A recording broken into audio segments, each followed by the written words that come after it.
Jeff, I don't know how that guy's getting reception. It's, you know, he's probably pretty close to shore or something. Oh, all right. This is ridiculous fishing. Okay. Oh, this is... So you're tilting an iPad right now. I'm tilting an iPad. It's available for iPhone and iPads. I'm tilting to burrow down. As I touch the screen, I've got a little... Oh, damn, this is going to be tough. I've got that little gas meter. Every time I touch the screen, that lets me burrow through the fish that I encounter. So, you know, the times that it's just, I'm not going to be able to So right now you're trying to avoid stuff. Yep, I'm trying to get as far down as I can. You can see there's a distance meter at the top. Before there were like a toaster and some other stuff that were attached to my lure. That basically is multiple lives. Okay. And then once... All right, so now I get hit. So now I'm on my way back up. Try and catch as many fish as I can, avoiding the jellyfish, because when you take care of those guys, and I don't want to spoil how it happens, I'm gonna lose money. I'm trying to get as much money as I can to buy new upgrades that, you know, have kind of your standard sort of upgrade path of like new lures and and other such things that we'll look at as I make my way back up.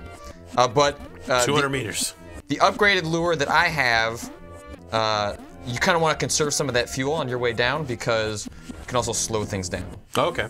So if like you see a really expensive fish, fish that'll net you a bunch of cash, you know, maybe you want to slow it down, make sure you get it. Is that just something you just know from having played it before? Yes. Which fish are? Yeah, you spend a decent amount of time in each area, so as you get deeper, because you get abilities that allow you to then shoot the fish. Wait. Now you're tapping the screen to shoot the fish. I'm just holding my fingers down. Okay. There are different weapons. I currently have dual Uzis. You can also have a shotgun, but the firing of bullets kind of takes care of itself. Right now, I upgraded to a dual shotgun or dual Uzi, so I have 2 fingers on the screen.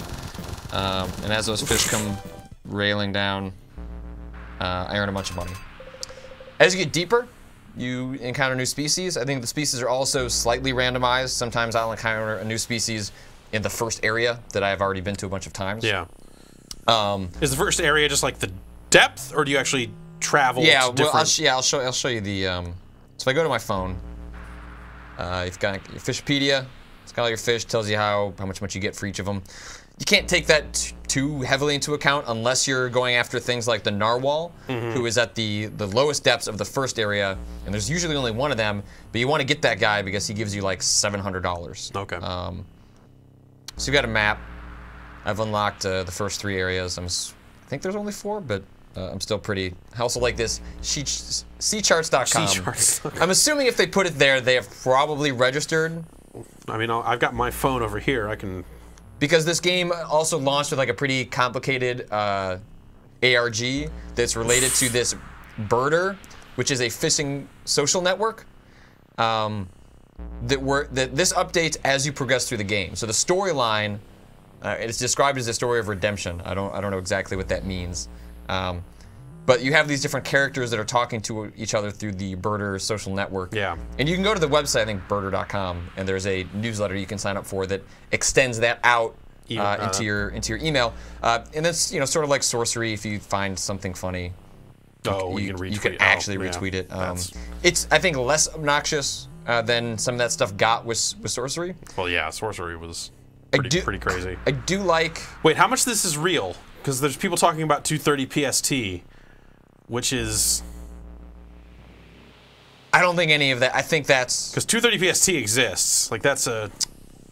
I think that's all separate. Like, okay. I think that is... Right. I think that is... I think this unlocks as you buy things in the store. So, and that's sort of where your story progression is happening alongside of your actual progression through the sets of items. Seacharts.com is a parked domain right now, so there's nothing there. Well, maybe that'll turn into something. So as you unlock money and get to new areas, then these different tiers of items start to unlock. You can switch to different... If I wanted to go back to the shotgun, I could. If I wanted to go back to my pistol, I could. I'm pretty happy. My double Uzis. Yeah, that seemed like pretty effective. Yeah, you don't really have to be too specific about what you're touching or when you're touching it. I've heard that gets a little bit crazier once you start getting to, let's see, auto shotgun, orbital ray. That sounds pretty awesome. A bazooka. I bet maybe with a bazooka you maybe have to be a little more particular about what you're blowing up. Because you don't want to shoot. You don't want to shoot the negative. Right. You can catch them without any penalty, but if you shoot them, you lose money. Correct. Okay. If you burrow through them with the chainsaw, Uh-huh. which is what you get when you are pressing the screen on your way down, you will lose money that way. Okay. And I've heard that some of the higher level play, or at least when you're getting to the late game, like if you hit the bazooka, that sets off a chain reaction. So if you just set off a bunch of missiles, you may screw yourself over because as you're getting deeper, you're seeing more of that stuff that you can lose money. So that's kind of where the balance kind of comes in. And they've got some other goofy stuff like, I could wear this Narkepi. Okay, sure. I assume, switch to my cap, make my Fishpedia, wear a tie. Oh, I guess they can only wear one piece of clothing at a time. So I'm gonna go with the tie. You're gonna be classy out on the lake. Yeah, exactly. So these are like my extra. business. These are my extra lives. I bought up until the hair dryer.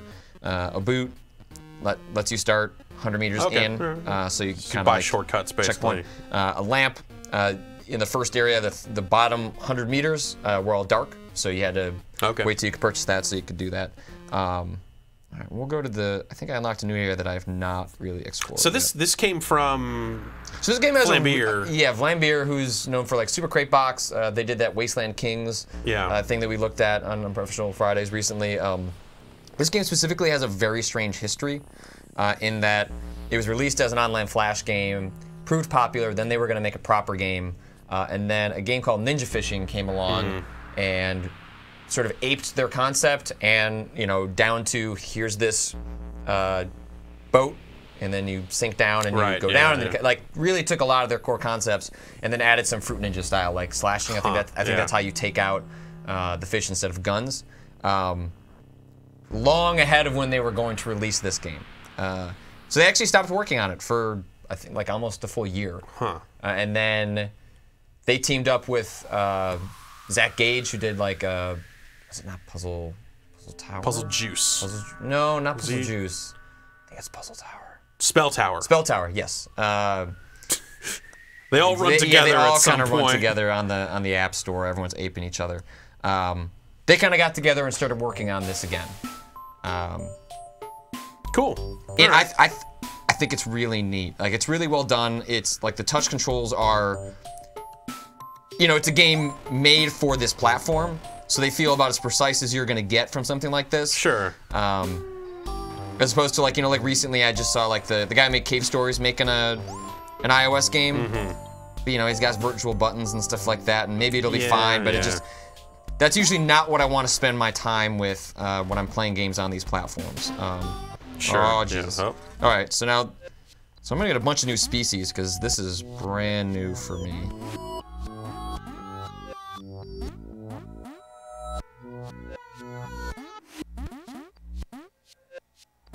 It's definitely got some style to it. Yeah, the music is really great. You can buy the album on Bandcamp already. It's only. That's how you can tell it's a truly indie video game. It's only $2.99. So it's it's a low barrier to entry, and let's get that one. Yep. All right. And it does grinding really well. Like at the end of the day. Shoot those fucking fish. Fuck you! Get the fuck you, snail!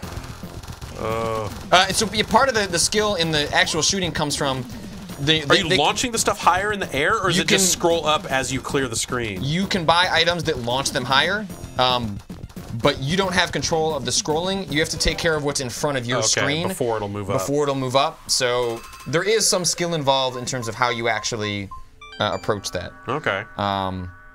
Let's see what unlocked in the store. Well, especially in this free-to-play universe that we're in now, grinding is a really weird concept, and how games handle grinding. Yeah. Sweet fuck yeah, minigun. I'm not even gonna look at what else I could buy. In this game, my problem with like JRPGs and stuff, where grinding is purely to eventually build up your stats because you just haven't reached a certain level. Right. When I do grinding, it feels so much more meaningful when you're getting more proficient at the game's mechanics. And that feels like the case in Ridiculous Fishing, at least to the point I've played, where I'm getting better at dodging and my fuel usage as I'm going down, as opposed to just, well, I don't have enough money, so I got to play 9 more times in order to get that money. And that's a really fine balance that I think people are still figuring out when you have to try and make money off of these games that can't necessarily charge you what they should charge in the old environment in order to ensure that they get back everything that they put into it. Oh. I really like the music in this game too. Cool. All right, made it deeper. All right, I'm gonna buy this. Got my phone right here. The tilting is really precise. Like you, I feel like I didn't realize. I'm looking at the App Store here. It actually has a subtitle: "Ridiculous Fishing: A Tale of Redemption."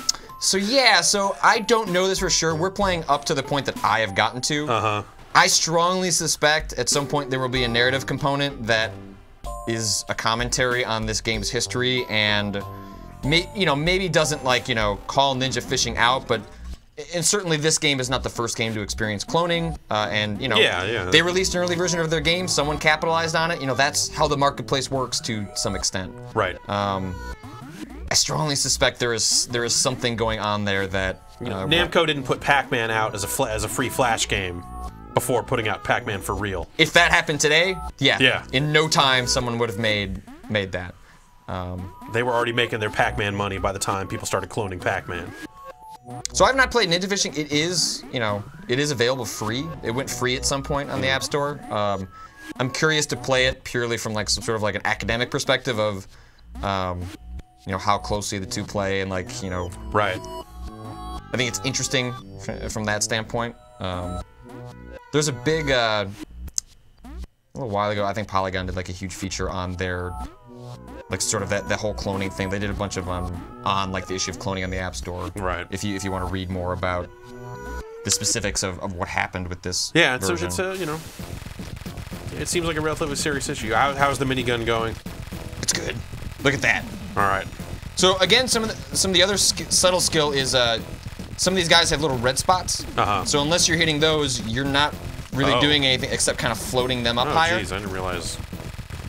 So I'm not. So that yellow guy. Precision. That yellow guy is fucking. That guy fucked me over. Yeah. Because I was not able to get my finger over him to see, and now I'm just.